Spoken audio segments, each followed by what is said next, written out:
From Tampa Bay's Information Center, this is 10 Connects News at 5:30. Joining us now to talk about his new role as a special counsel to the state of Florida as it considers its legal opinion, Steve Yerrid. And Stephen, thank you so much for joining us.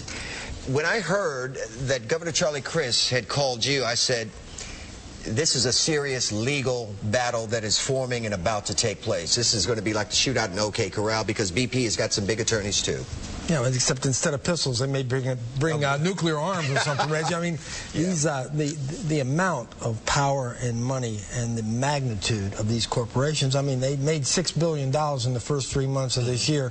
They spent 2 weeks of that profit in the cleanup cost of $1 billion so far. So we're talking about, I mean, I know they've already gotten hundreds of lawyers employed on their side. Governor Crist, I think I'm very blessed and certainly very grateful, giving us the opportunity, giving me the opportunity to step forward and give Floridians a chance. What do you think you're facing? I mean, look at this oil right here. I look at this every day, and my heart just sinks looking at what's happening to the Gulf of Mexico and to the people that live on the Gulf Coast. Well, I spend most of my off time, or my on time, out in the water. I mean, I love the water, and it breaks my heart as well. This is a man-made human catastrophe, which makes it unacceptable. And what is more unacceptable about all of this, I understand, and we'll find out whether there was misconduct or simply mistakes.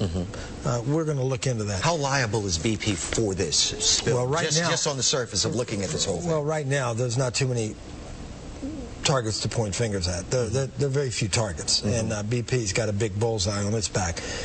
The issue really is compounded by my incredulous amazement, really, that there's no reaction. There's no prepared reaction. I mean, you're talking about sophisticated technology, 5,000 feet below the ocean, 12,000 feet below that. You're talking about, sci-fi movies when I was young. Right. And yet, they're talking about blowing golf balls and tires into a hole to stop an oil spill that's basically polluting our Gulf of Mexico. Well, what doesn't make any sense is when I see the wildlife and the effect, and I think of all I've been blessed to enjoy, and all my children may not enjoy. So I'm, as I was, as you know, in the cigarette industry, in pampering to our youth and pandering to them and enlisting, I'm personally involved now, and I got to tell you, the governor's got my attention. I'm blessed to have the opportunity, but we may have a posse. I don't like being the only sheriff. I may get some friends. We got some friends, people that want to step up for Florida, people that want to make sure every Floridian's voice is heard. That's important. When you're outside looking in, you want to be there. People losing their jobs, that's the beginning. This wave is going to become a large one. Do you think they really want to cap this thing, or are they more concerned about recovering what they can out of this oil? No, I discount any notion that these people want anything other than to desperately cap this catastrophe. I think they're not looking at revenue, they're looking at recovery, and they want to cap it. And on that score, I'm pretty confident. I am not confident at all with regard to their estimates, with regard to how it happened, more importantly, how it was allowed to happen, profit, greed over safety.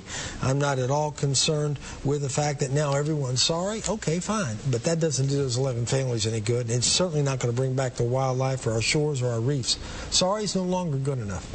Now it's holding them responsible. That's what the governor's asked me to do. We're going to look at federal, state, and international law to give him the best advice we can. Real quickly, is BP spending enough money to help us get through this right now at this point, do you think? I think BP is attempting to do the right thing, but their information dissemination is not the right thing. Never has been. Don't agree. In the way they're treating these small claimants, these fishermen, these crabbers out of work, not right.